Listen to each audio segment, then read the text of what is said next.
qui dit nouvelle saison, dit nouveauté. Un personnage encore jamais vu dans Fort Boyard va faire ses débuts auprès des invités de cette année.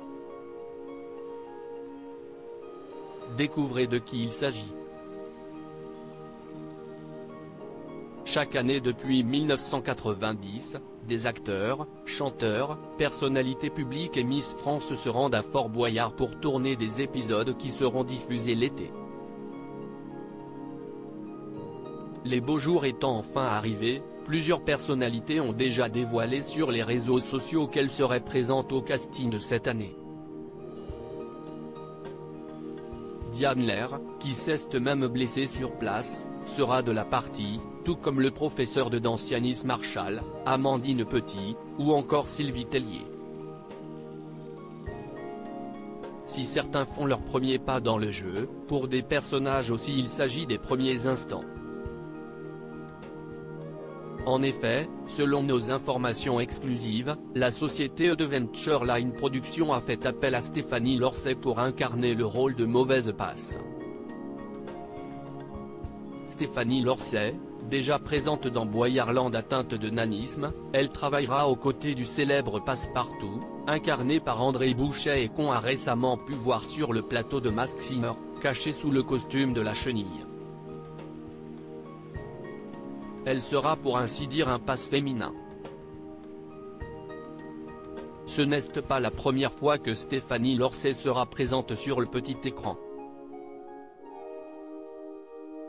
En effet, on pouvait déjà l'apercevoir dans le jeu Boyardland, dérivé de Fort Boyard et présenté par Olivier Mine entre 2019 et 2021. Elle y incarnait Passe-Moyelzucre.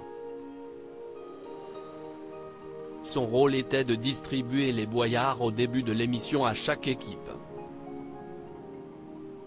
Lors de la première saison, elle était muette, mais dans la deuxième saison, il lui arrivait parfois de s'exprimer.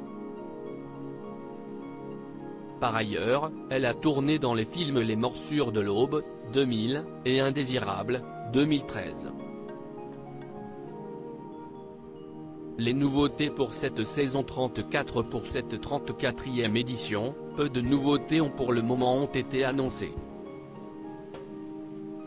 Toutefois, les atouts du père Fouras, découverts l'année dernière, seront bel et bien de retour sur le fort. Ainsi, il disposait l'année passée de 9 cartes, pour les 9 émissions, qui lui permettaient de générer des règles spécifiques toutes les semaines. L'occasion pour le programme familial de se renouveler à chaque épisode. Cette année, il aura entre ses mains la carte atout de l'affrontement pour que deux équipes différentes s'affrontent. Puis, le boyard maudit pourra affecter la somme totale gagnée. Et enfin, une cellule maudite sera mise en place.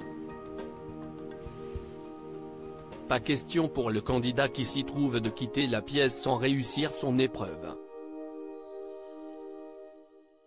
Retrouvez son compte Instagram en cliquant ici. À lire aussi Fort Boyard 2023, les nouveaux atouts du père Fouras font leur retour dans le jeu de France 2.